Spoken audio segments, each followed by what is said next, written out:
Muy buenas noches, queridos hermanos. Un gusto estar de vuelta con ustedes, aunque sea por este medio.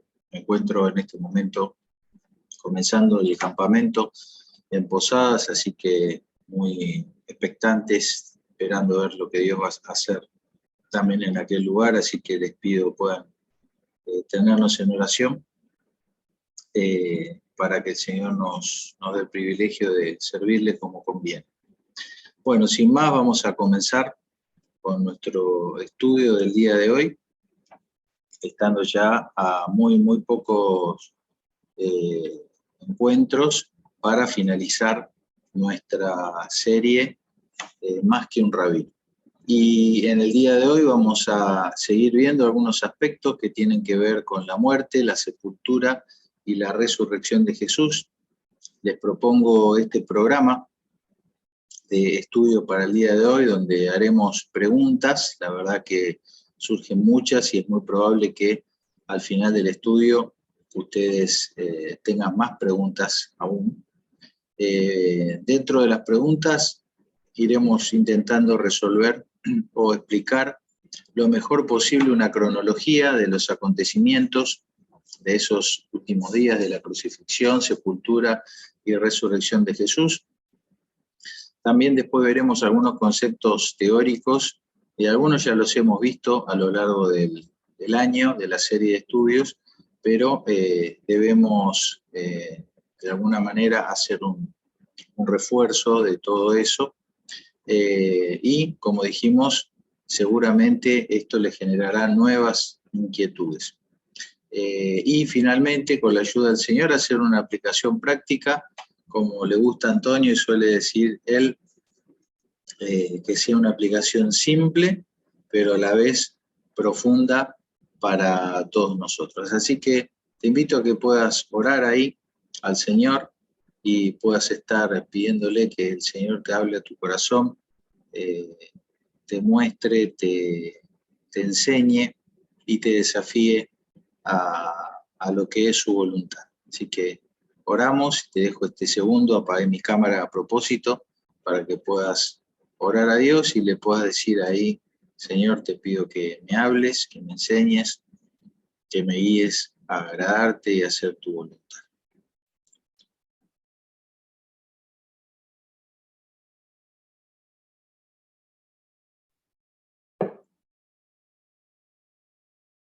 Amén. Muy bien. Entonces, avanzamos ya con algunas de las muchas preguntas que nos podemos hacer, como por ejemplo, ¿qué día murió Jesús? ¿Cuánto tiempo estuvo en la tumba? ¿Cuál fue el día en que él realmente resucitó? ¿Cómo Jesús pudo morir siendo que él era Dios? ¿Acaso Dios murió? ¿Dónde estuvo Jesús realmente durante los días de la sepultura? ¿Qué es la señal de Jonás de la cual él habló? ¿Y cómo puedo contar 3 días y 3 noches entre el viernes y el domingo? Y bueno, muchas preguntas más que ustedes se pueden hacer. Veamos una cronología de estos acontecimientos. Este es un calendario que ya hemos estudiado, donde mostramos que hay un evento principal que se produce el día 14, esperen que voy a poner el puntero, aquí está, el 14 de el mes de Aviv, que más o menos cae en lo que es nuestro marzo-abril. El día 14 del mes, cuando tenemos ya la luna llena, se celebra Pesaj o Pascua, que recordamos es una cena que se produce, por supuesto, el 14 a la noche, entre el 14 y el 15. El día 15 comienza durante toda una semana otra celebración de la fiesta del Señor, llamado Panes sin Levadura. Y también recordamos que al comienzo de la fiesta de los panes y levaduras, y el día 1 como el día 7, se consideran días solemnes. ¿Qué es un día solemne? Es como un feriado, como un 1 de mayo nuestro, ¿sí? Es un día que también se lo puede conocer con el nombre de Shabbat o Alto Shabbat. ¿Sí? Es un día de reposo y de gran solemnidad. Esto es muy importante para que podamos entender toda la cronología. Este gráfico también lo estuvimos estudiando y tenemos acá arriba lo que serían los días en el conteo occidental. Acá tenemos una línea de horas y nuestros días comienzan y terminan a la medianoche, ¿no es cierto? A las 12 de la noche o a la hora 24, una vez cumplimentada, comienza el día siguiente, ¿sí? Sin embargo, en el conteo hebreo hemos aprendido que ellos, el día comienza con la aparición de las primeras 3 estrellas visibles, ¿sí? Entonces pusimos esquemáticamente las 18 horas. Por supuesto esto varía según la época del año y el clima y demás, pero digamos, a los fines prácticos podemos decir que al anochecer, al atardecer, tipo 6 de la tarde, comienza a contar el día en el esquema del calendario hebreo, ¿sí? Por lo tanto, el día hebreo comienza con el anochecer, continúa con la noche y termina con la parte de día, ¿sí? A diferencia de nuestro calendario, ¿sí? Bien, y entonces tenemos que en el día 14, contabilizado con la usanza hebrea, a las 6 de la tarde aproximadamente el día 14, fue la preparación donde Jesús mandó a sus discípulos a que prepararan todo para Pesaj, que iba a ser la noche siguiente, ¿sí? La noche entre el 14 y el 15. Entonces esa noche probablemente ellos tuvieron esa última cena, entre lo que sería el 13 y el 14. El día 14, aproximadamente a las 3 de la tarde, se produce el sacrificio del Cordero de Pascua, de Pesaj, que se comía esa noche, y ese fue el día en el cual Jesús murió. Es decir, que desde el punto de vista de las fechas, Jesús muere un día 14 a las 15 horas, que era el día donde se sacrificaba el Cordero de Pascua. Toda esa tarde era también llamada la preparación de Pesaj, ese nombre aparece varias veces en los relatos bíblicos, porque claro, una vez sacrificado el Cordero, esa noche era la cena de Pesaj, ¿sí? Entre las 20 y digamos las 8 de la noche y las 12 de la noche se comía la cena de Pesaj, ¿sí?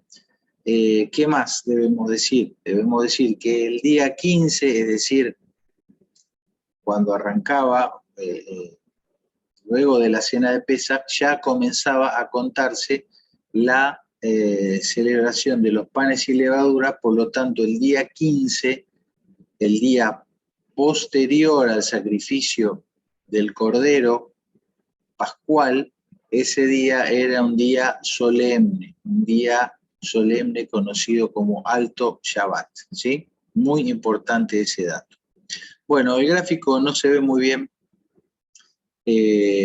pero después les puedo pasar el material. Esquemáticamente, acá lo que ustedes pueden ver son las horas que transcurrieron durante la crucifixión, ¿sí? Hay algo interesante para que ustedes recuerden, y es que hay dos formas de contabilizar las horas del día. Hay una expresión del tiempo romana, que es la misma de la nuestra, ¿sí? Que bueno, el día comienza a las 12 de la noche, 1, 2, 3, 4, 5, 6 de la mañana, y da una segunda vuelta, 12 del mediodía, la 1 de la tarde o 13 horas, y así sucesivamente. Sin embargo, la contabilidad del tiempo judío de las horas del día, se empezaba a contar desde aquí abajo. Entonces siempre hay una diferencia horaria entre la hora nuestra, habitual o romana, y la hora judía. Por eso, fíjense que a la hora tercera, dice la Biblia, que Jesús fue crucificado. Eso sería para nosotros aproximadamente las 9 de la mañana, ¿sí? Y a la hora novena, que sería a las 3 de la tarde, es cuando él muere, ¿sí? La hora novena es la hora donde Jesús muere, y como dijimos era la hora donde en el templo tradicionalmente se hacía el sacrificio del Cordero Pascual. Entonces coincide perfectamente. También es importante recordar que Mateo, Marcos y Lucas, cuando hablan de la crucifixión, utilizan la expresión del tiempo judío, ¿sí? Sin embargo, Juan utiliza la expresión del tiempo romano. Por eso ustedes van a encontrar que dice que cuando Jesús murió era la hora tercera, no es que hay una contradicción con los otros evangelios que dicen que era la hora novena, sino que es que están usando dos calendarios, dos esquemas de horario diferentes. Muy bien, volvamos entonces a este esquema de la semana, donde tenemos las horas del día desde que comienza el día hebreo, más o menos 6 de la tarde, hasta las 6 de la tarde del día siguiente. Dijimos que el día 14 era llamado la preparación de Pesaj, porque efectivamente se preparaba el cordero. El cordero era sacrificado aproximadamente a las 3 de la tarde y era comido a la noche, más o menos a las 8, entre las 8 y las 12 de la noche. Esta noche, que ya iba entre el 14 y el 15, no solo era Pesaj, sino que comenzaba a contarse la fiesta de los panes y levaduras con su primer día, que era considerado un día solemne de reposo, un día de gran solemnidad, como dijimos, como si fuera un feriado muy importante nuestro, un 1 de mayo, un 1 de enero, a ese nivel. Bueno, entonces, como hemos dicho, más o menos después de que el Señor cena con sus discípulos la última cena, que sería a la medianoche del día 14, a la hora 0 del día 14, ahí ya luego vienen el arresto y los juicios, ¿sí? Que tienen lugar en la mañana, bien temprano. Y ya para las 9 de la mañana Jesús es crucificado y muere para las 3 de la tarde, la hora novena. De ese momento de su muerte viene luego la sepultura.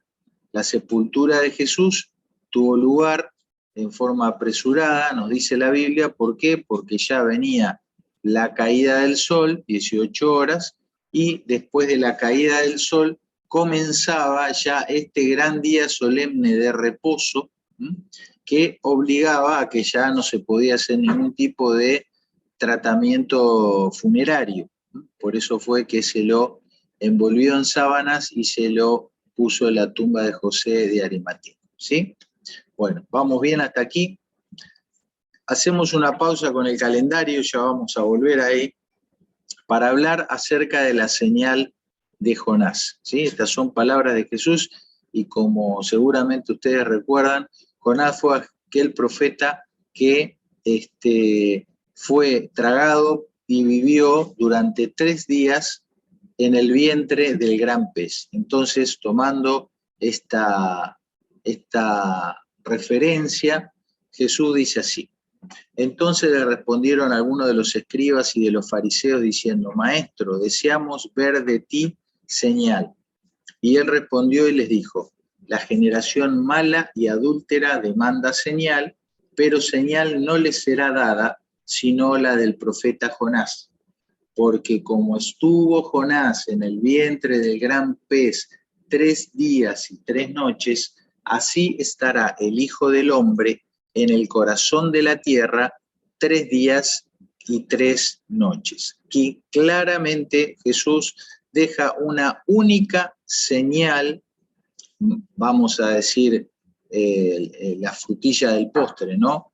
Como si no hubiera hecho otras señales y milagros antes, pero la última y gran señal que el Señor determina para todos aquellos que aún no creían en Él era la del profeta Jonás, diciendo que así como Jonás, él también habría de estar 3 días y 3 noches en el corazón de la tierra, de donde luego se levantaría. Es decir, que el Señor profetizó su muerte, pero también profetizó su resurrección y también profetizó el tiempo en que estaría en la sepultura, que claramente dice que serían 3 días y 3 noches. Entonces, veamos lo que sería el conteo del tiempo según la forma tradicional de contabilizar, ¿sí? El conteo del tiempo tradicional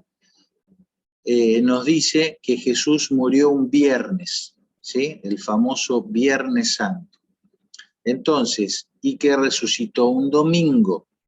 Entonces ahora veamos qué tiempos tenemos, qué momentos del día tenemos del viernes hasta el domingo. Si decimos que Jesús murió a las 3 de la tarde, entonces tenemos la noche del viernes, la mañana del sábado, la noche del sábado y la mañana del domingo, ¿sí? Esto nos da 2 noches y 2 mañanas. Como ustedes pueden ver claramente, si así hubiera sido, el Señor no hubiese cumplido su palabra, hubiese dado una profecía que Él no pudo cumplir. Entonces, es imposible desde el punto de vista matemático obtener 3 noches y 3 días entre un viernes y un domingo, ¿sí? Con mucha buena voluntad se puede decir que hay 3 días, pero lo que sucede es que el Señor hizo una determinación muy, muy específica de que Él habría de estar 3 días y 3 noches sepultado, ¿sí? Entonces, a esta dificultad que se presenta en la forma tradicional de contar el tiempo, nosotros vamos a analizarlo, ¿sí? Uno de los motivos por el cual se dice que Jesús murió un viernes es porque cuenta el relato que rápidamente, una vez que estuvo muerto, José de Arimatea y Nicodemo se apuraron a bajar el cuerpo de la cruz y a guardarlo en la tumba porque ya venía el día de reposo, ¿sí? Entonces hay una idea generalizada de que el día de reposo es el sábado. Y efectivamente el sábado es el día de reposo semanal. Pero lo que no se han percatado quienes toman esta cuenta es que en esa semana de Pesaj no había un solo día de reposo, sino que había además un día solemne que venía a la noche siguiente de Pesaj, al día siguiente de Pesaj, y este día solemne también se llama día de reposo, ¿sí? Entonces es un día de reposo no de la semana, no un sábado necesariamente, sino es un día de reposo de la fiesta, que como dijimos, voy para atrás, la fiesta de los panes sin levadura tenía 2 días de reposo, uno al comienzo y otro al final, el día 1 y el día 7. Entonces, tomando toda esta información, veamos lo que sucede. Dice la Biblia claramente que las mujeres fueron muy de mañana al sepulcro, antes del amanecer, y ya encontraron la tumba vacía. Entonces, el primer día de la semana, el Señor ya había resucitado. Entonces, los días deberían contarse haciendo una cuenta regresiva, si queremos, para atrás. Para poder tener 3 días y 3 noches y llegar al domingo con este tiempo cumplimentado y la resurrección del Señor, entonces vemos lo siguiente. La preparación de Pesaj el día 14, la noche del día 15, donde se comía la Pascua, sería la primera noche, la mañana del día 15 sería el primer día, y volvemos a repetir, esto era considerado día de reposo, día solemne. Después tendríamos un segundo día con su noche y su día, y un tercer día con su noche y su día, ¿sí? Entonces esta distribución daría bien para lo que el Señor prometió. Entonces, si a este esquema le ponemos los días de la semana, lo que obtenemos es esto. El primer día de la semana, cuando las mujeres van temprano, antes de que amanezca, van al sepulcro, el Señor ha resucitado. El día anterior tiene que haber sido sábado o Shabbat, el Shabbat semanal, el día anterior viernes, el día anterior jueves. Por lo tanto, el día de la muerte y crucifixión de Jesús, 14 de Aviv a las 3 de la tarde, ese año fue indudablemente un día miércoles. ¿Por qué después de un miércoles hay un día de reposo? Bueno, no porque sea el sábado semanal, sino porque, como hemos dicho, el día siguiente a Pesaj es el primer día de la fiesta de los panes sin levaduras y es considerado un día de reposo de la fiesta y no de reposo semanal. Acá tenemos cómo quedan los 2 días de reposo que esa semana iba a tener, ¿sí? Iba a tener el día solemne, Shabbat de la fiesta o Shabbat alto, que habría caído el día jueves, es decir, el día siguiente a la muerte de Jesús y a la cena de Pesaj. El día viernes sería un día normal, vamos a decir de actividad normal. Luego venía el día de reposo semanal, el Shabbat semanal, y luego vendría el primer día de la semana. Ahora vamos a ver, porque en la Biblia se habla del día de reposo y, claro, para nosotros que estamos tan lejos del conocimiento de estas tradiciones, nos parece que siempre se habla del mismo día, pero debemos recordar que había 2 días de reposo que se llamaban de la misma manera, pero cualquiera de esa época lo podía entender. La dificultad la tenemos nosotros que nos hemos alejado tanto de todo el contenido y de ese calendario, ¿sí? Es lo mismo que ahora nosotros decimos feriado puente y todo el mundo sabe de qué se habla, pero hace 2000 años decía feriado puente y nadie entendía nada. De hecho, debe haber gente de otros países que le decimos feriado puente y ni sabe a qué nos estamos haciendo referencia. Hay que conocer las costumbres y la cultura de cada lugar para entender algunos modismos, ¿sí? Entonces fíjense cómo acá van a ir apareciendo esto en los relatos y vamos a poder distinguir claramente si se refiere al día solemne, el Shabbat de la fiesta, o al séptimo día de la semana. Llevaron a Jesús de casa de Caifás al pretorio, era de mañana, estamos acá, tipo 6 de la mañana, el día 14. Era de mañana y ellos no entraron al pretorio para no contaminarse y para poder comer la Pascua que iba a ser esa noche. Juan 19 dice, los judíos, por cuanto era la preparación de la Pascua, estamos acá en todos los juicios que fueron esa mañana, a fin de que los cuerpos, este pasaje ya habla del momento de su crucifixión, que sigue siendo antes de la cena de Pesaj. Los judíos, por cuanto era la preparación de la Pascua, a fin de que los cuerpos no quedasen en la cruz el día de reposo, pues aquel día de reposo era de gran solemnidad, rogaron a Pilato que se les quebrasen las piernas y fuesen quitados. Al decir día de reposo, muchas personas piensan que está hablando del sábado. Claro, si al día siguiente era sábado, por eso han estimado que la crucifixión fue un día viernes. Pero, insisto, no han tomado en cuenta que antes de la Pascua, o mejor dicho, el día después de la Pascua también se lo llamaba día de reposo porque era el primer día de la fiesta de los panes sin levaduras. Entonces, esta frase de Juan 19:31 está haciendo referencia al día solemne del Shabbat de la fiesta que ese año cayó un jueves.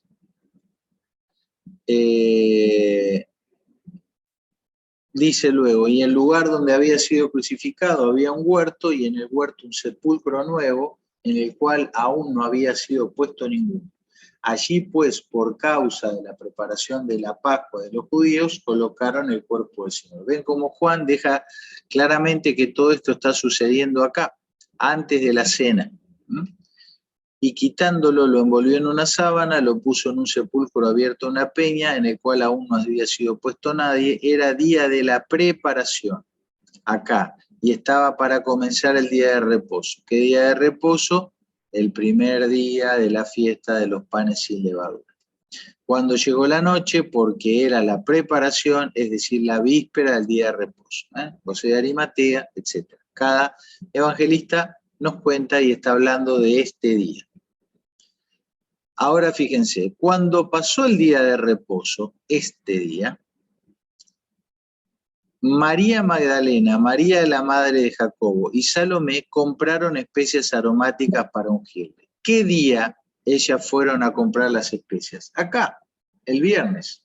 Jesús muere, viene el día de reposo, ellas no pueden comprar nada porque no hay nada abierto, y cuando pasa este día de reposo, compran las especias aromáticas. Después de esto, ¿qué viene? El Shabbat semanal, el día de reposo semanal, en el cual tampoco podían hacer nada.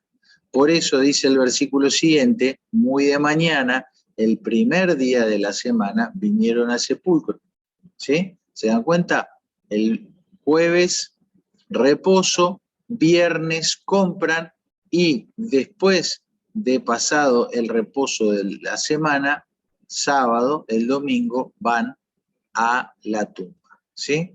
Lucas lo dice así: vueltas, prepararon especias aromáticas y ungüentos, acá el viernes, ¿sí?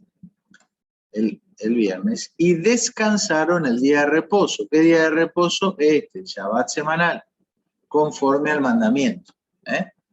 ¿Ven cómo claramente entre el relato de Marcos y de Lucas podemos observar los 2 días de reposo y lo que sucedió en estos 3 días, ¿sí?, en los cuales Jesús estuvo en la tumba? Hubieron 2 días de reposo y un día intermedio que fue el viernes.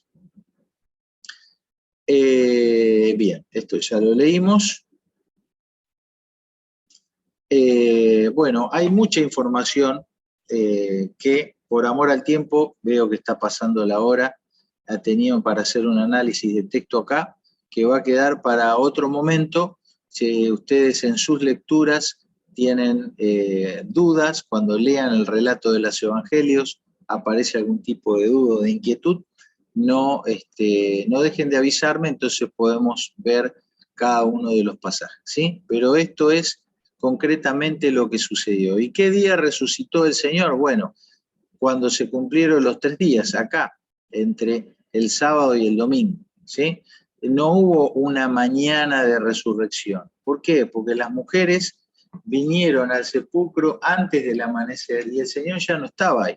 Los ángeles dijeron: ¿por qué buscáis entre los muertos al que vive? ¿Sí?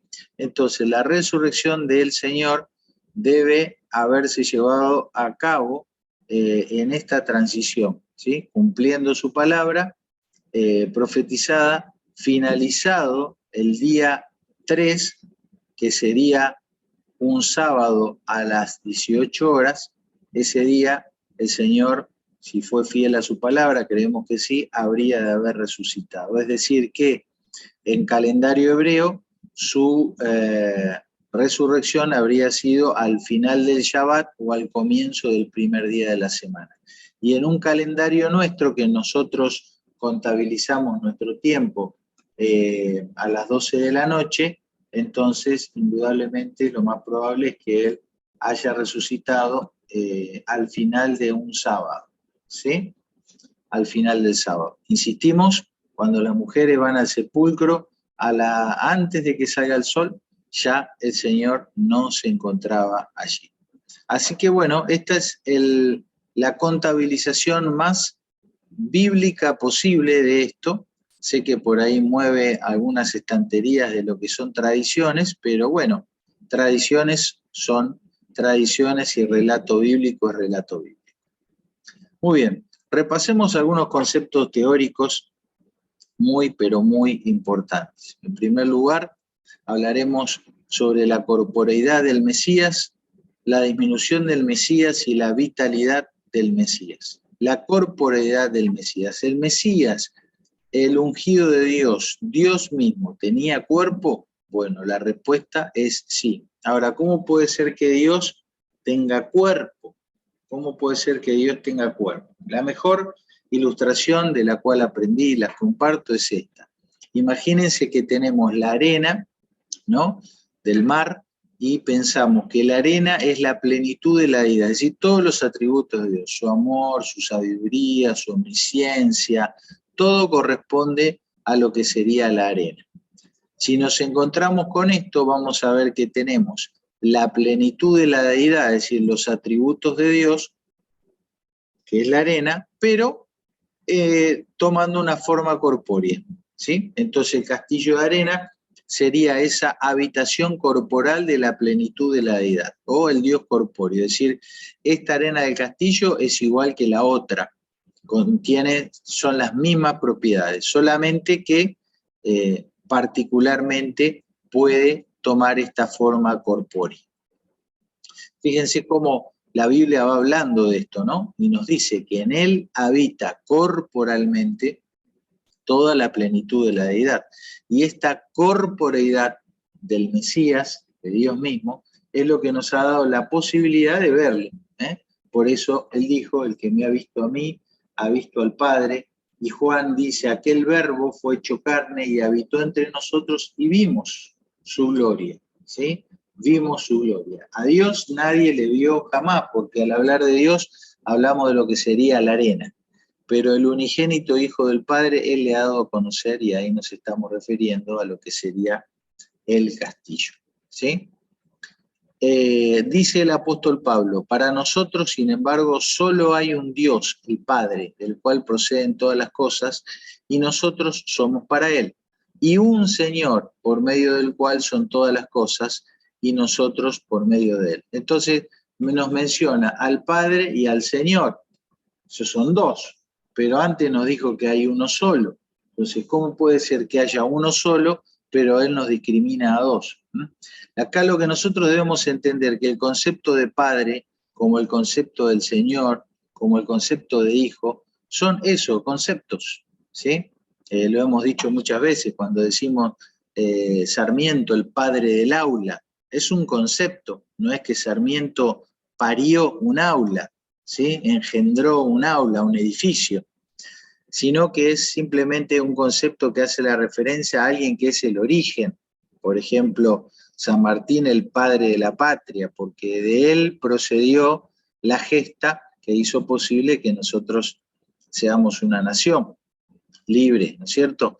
Bueno, lo mismo sucede con el concepto de padre en la Biblia. Tenemos que imaginarnos como el origen de todas las cosas. Cuando se habla de padre, ustedes piensen en el origen de todas las cosas. Y cuando se habla de Señor, sería el concepto de quien controla o quien domina sobre todas las cosas. Ven que es como una función o como un rol dentro de la deidad. Dentro del único Dios hay un rol, hay un concepto que es el de Dios como el origen de todo, y a eso se lo llama Abba o Padre, y hay un rol o un concepto como el Dios que todo lo controla, que todo lo domina, y a eso lo conocemos como Mará o Señor. Y cuando hablamos de hijo, aquí abajo, ¿sí?, decimos que el concepto de hijo es alguien que es el portador o el merecedor de todas las cosas, ¿sí?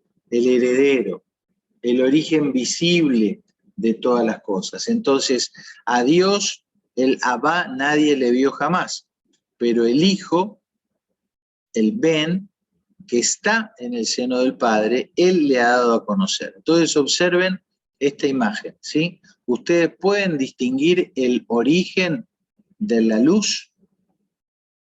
No, lo que ustedes ven es el destello de luz y su proyección, ¿no? Entonces, el Abba o el Padre sería el origen de esta luz que no la vemos, porque a Dios el Padre nadie le ha visto jamás. ¿sí? Pero lo que sí podemos ver es ese aspecto del Dios corpóreo, que es el Hijo, el Ben, que es el Dios corporizado, a quien nos da a conocer a Abba, al Padre, ¿sí? Entonces, ¿qué pasó en la cruz del Calvario? Bueno, en la cruz del Calvario, el Abba,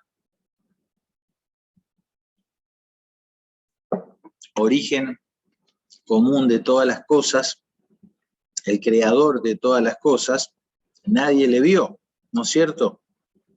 Sin embargo, en la cruz pudimos ver a ese aspecto de la deidad que es el Ben, que es el Dios corpóreo, ¿no? Quien tomó no solo la corporeidad que le caracteriza, sino, lo que vamos a ver ahora, disminuido a tal punto de que pudo interactuar con nosotros en lo que es la creación caída de la cual todos nosotros somos parte. Entonces nos toca hablar de la disminución del Mesías, ¿sí? De la disminución. Hay algunos de estos personajes que nosotros conocemos, superhéroes, que tienen esa capacidad de disminuirse, ¿no? Físicamente, hacerse pequeños. Bueno, se dice que el único ser que tiene la capacidad de disminuir lo que es Dios. Es el único que puede de alguna manera empequeñecer, no solo físicamente, sino de limitarse en todos los sentidos y las formas, para venir a interactuar con nosotros como lo hizo Jesucristo. Entonces hablamos del Ben Adam o el Parenash o el Dios disminuido. Jesús fue muy claro y dijo, vosotros sois de abajo, yo soy de arriba.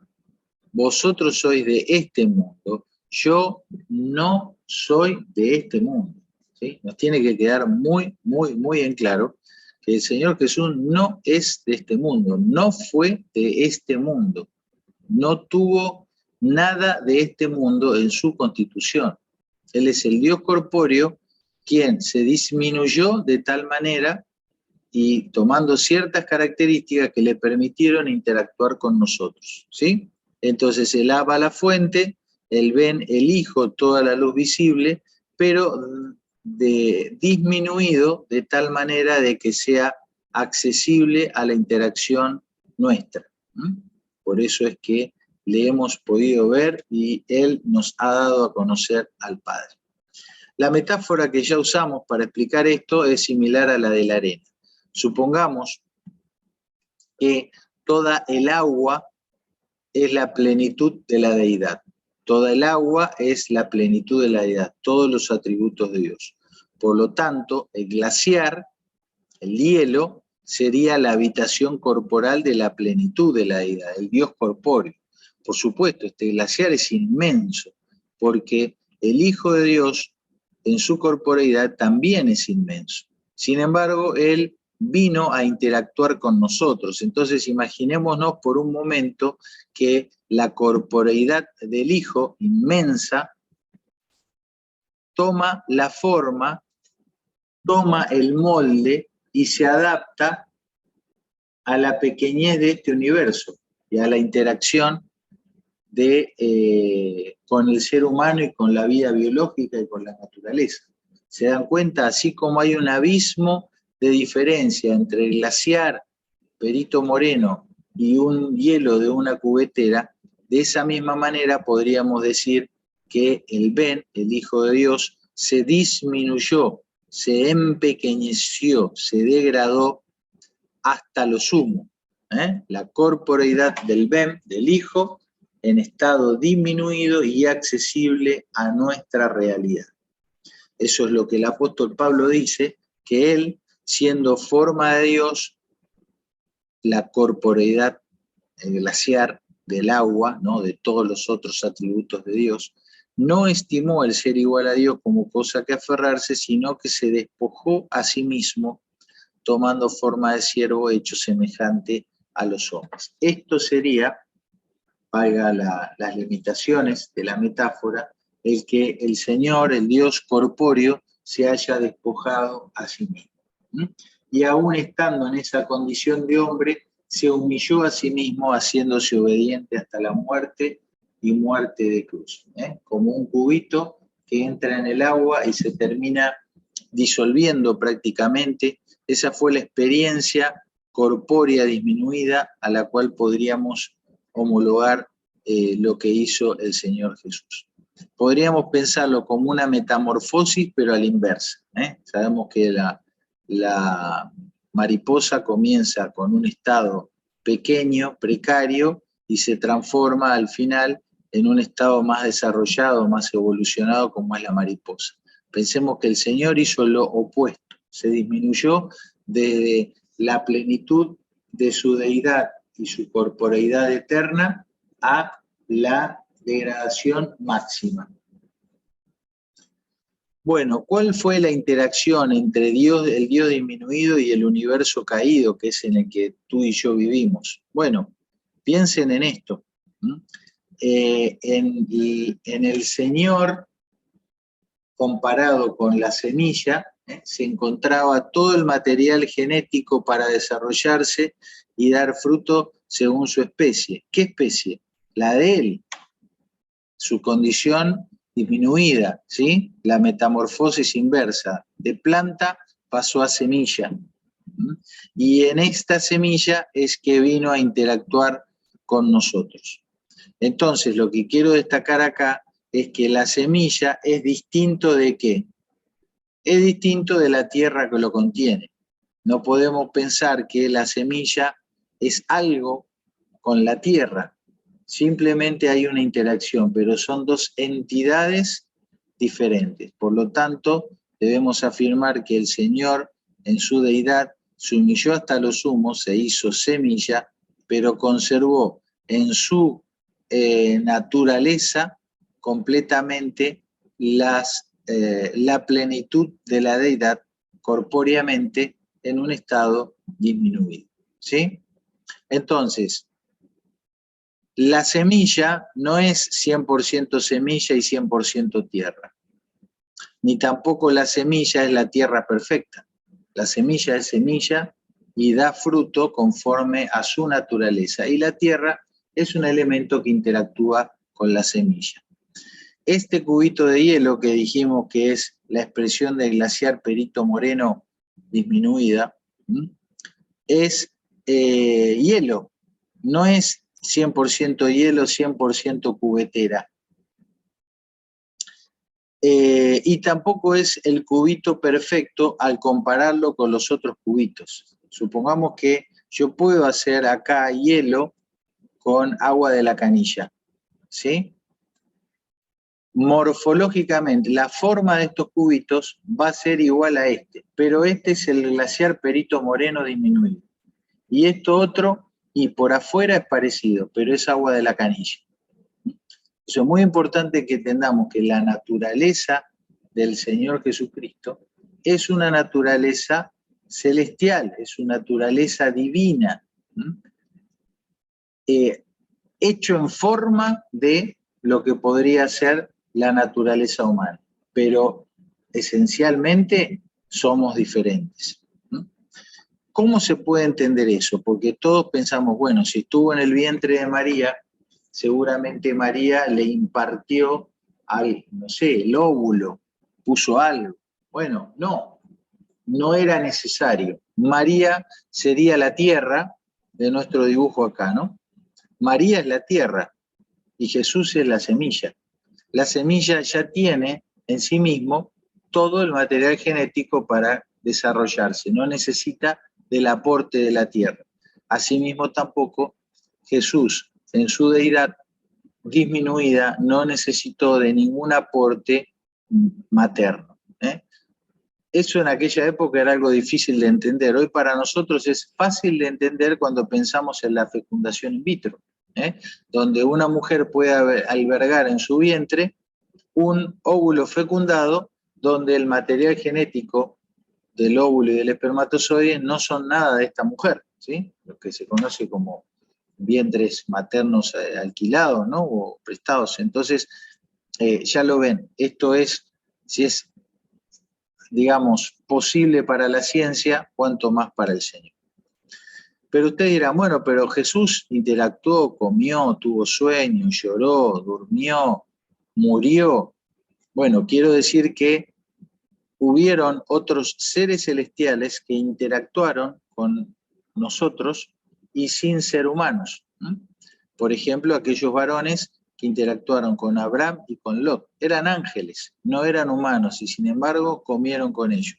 Y el mismo Jesús, luego de haber resucitado, comió con sus discípulos, ¿sí? Entonces, el hecho de tener una corporeidad celestial no significa que no puedan interactuar con nosotros humanos como si fueran humanos.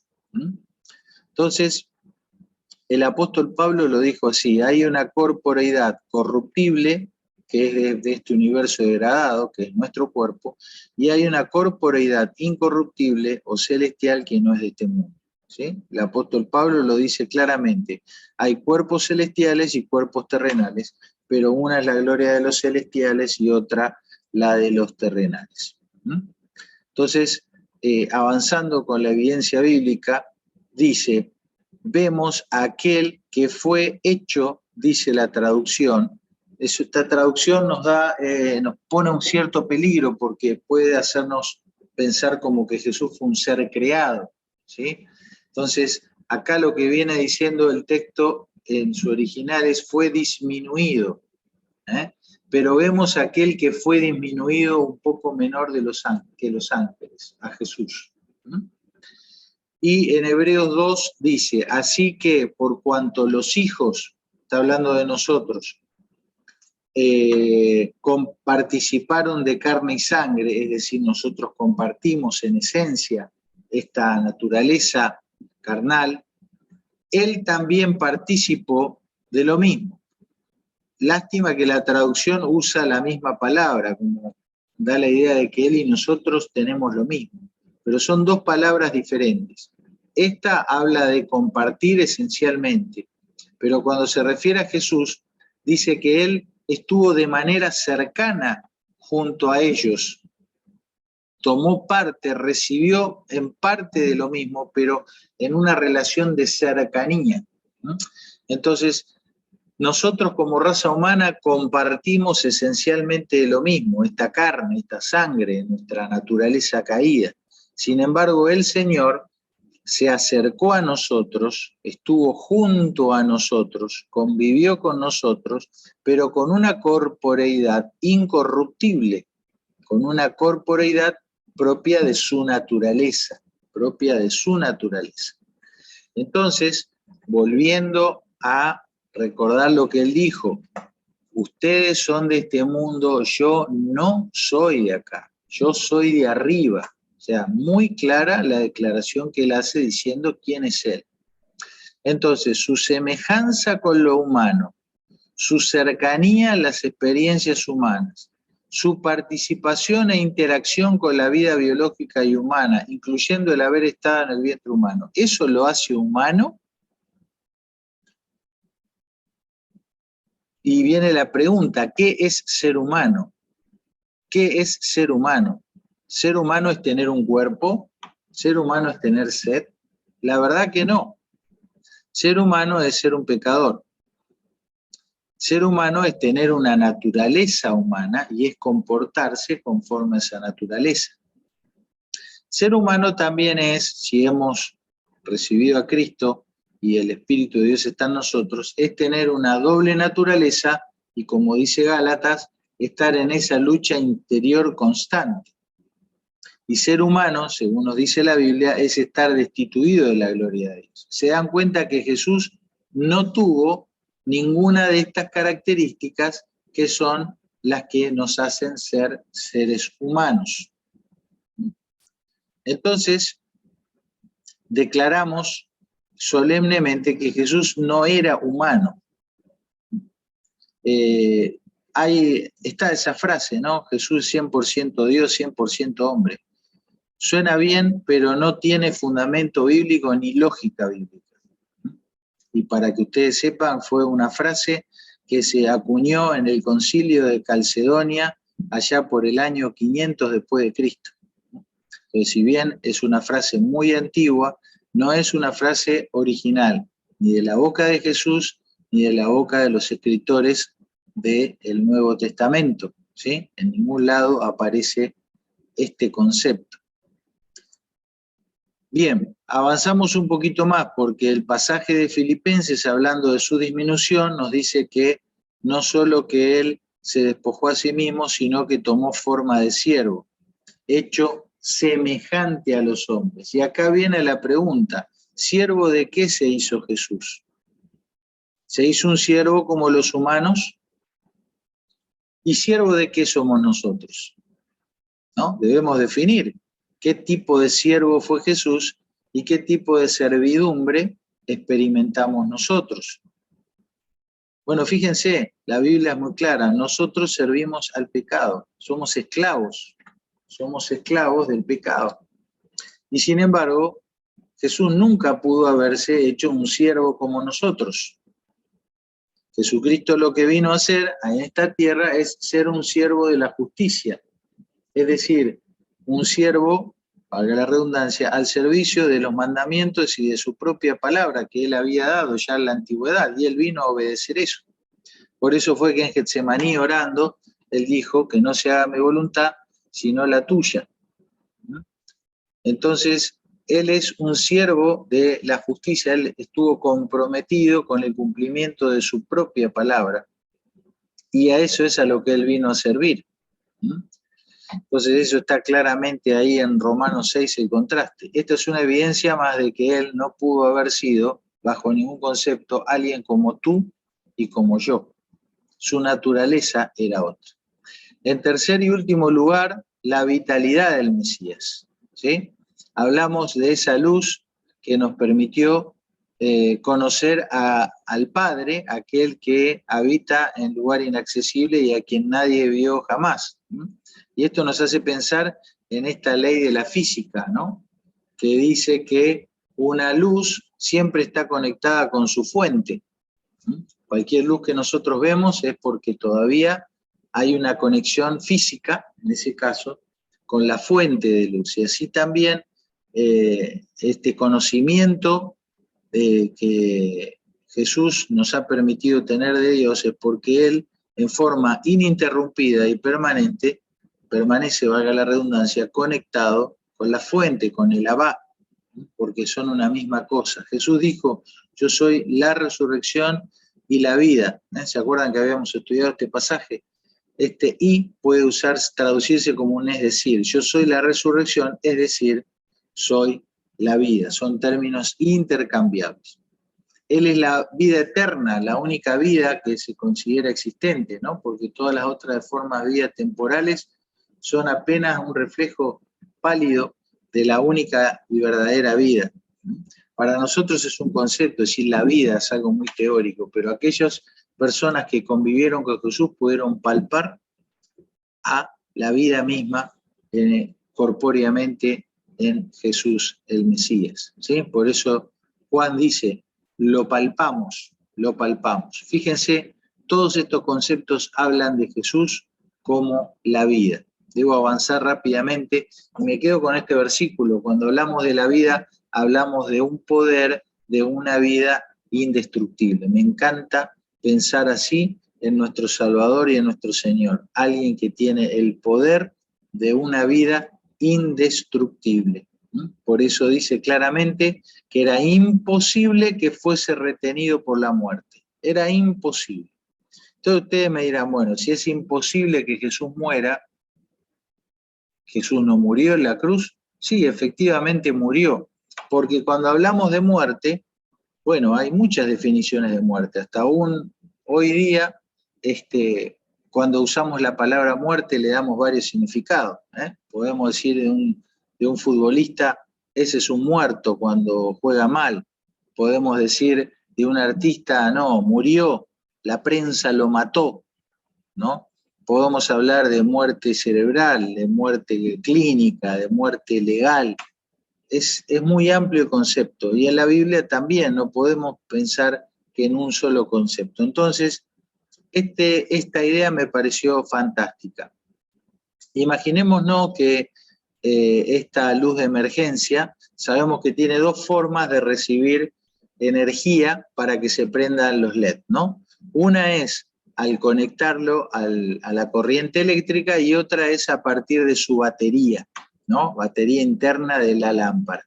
Bueno, imaginémonos que la batería de la lámpara es la vida indestructible, ¿no? Sería Dios, la deidad, con su propiedad de ser la vida indestructible. Y imaginémonos que esta conexión es la conexión que Jesús hizo transitoriamente a la vida biológica. Entonces, Jesús se conectó a la vida biológica mientras conservó siempre la vida eterna e indestructible que es Él mismo, en esencia. Es parte de lo que Él es, así como la batería es parte de lo que es naturalmente la luz de emergencia. Cuando Jesús muere en la cruz, lo que hace es desconectarse de la vida biológica, como cuando desenchufás, ¿sí? Pero el Señor Jesús siempre continuó viviendo corporalmente e incorruptiblemente por la vida eterna e indestructible que es Él mismo en esencia. Espero que les sirva esta metáfora, este gráfico, y debo avanzar un poquito más. El Señor dejó profetizado en el Salmo 22 y en Hechos 2 el apóstol Pedro lo trae de vuelta. Dice, no permitirás que tu santo vea corrupción, ni su carne vio corrupción. Queridos, el cuerpo de Jesús no pudo haberse corrompido, podrido, luego de 3 días. ¿Por qué? Porque no era de este mundo. ¿Sí? Es una naturaleza totalmente diferente a la nuestra. Hay cuerpos celestiales y cuerpos terrenales. La aplicación práctica para todo esto, para terminar, sé que ha sido mucho contenido y que, como dijimos, anticipé, es probable que queden muchas preguntas e inquietudes que te animen a investigar y a seguir estudiando como lo sigo haciendo yo. Hubo un plan eterno y perfecto. El apóstol Pedro lo dijo en su primer predicación. El Señor vino en esta cercanía, en esta semejanza, tomó parte de lo que para nosotros es lo natural, carne y sangre, la debilidad en la que vivimos, pero con un plan, por un plan, ¿no? Destruir por medio de la muerte al que tenía el imperio de la muerte y librar a todos los que por temor de la muerte estaban durante toda su vida sujetos a servidumbre. No hay más imperio de la muerte ni esclavitud al pecado. Querido, querida, si has depositado tu fe, tu confianza en los méritos de Cristo Jesús, no hay más imperio de la muerte ni esclavitud al pecado. Hemos sido liberados de ese yugo, de esa esclavitud. Entonces, para todos aquellos que tengan a Jesús como Salvador y Señor, recuerden, en este primer domingo del año 2022, vivimos en libertad del pecado para ser siervos de la justicia, siervos del Señor. Que caminemos cada día de este año sabiendo que en el plan perfecto del Señor, que hizo todo lo que hizo y que hoy algo hemos intentado explicar, el objeto es que tú y yo caminemos en libertad de cualquier tipo de forma de pecado, de esclavitud, de atadura, y que vivamos para serles siervos de Él y cumplir con el deber ser, con lo que la justicia de Dios nos manda a hacer y a hacer. ¿Cuál será tu condición de vida y tu condición de práctica en este 2022? Te animo y te desafío que por el poder del Señor, por ese poder de esa vida indestructible, vivas libre y vivas al servicio de la justicia de Dios. Que el Señor les bendiga.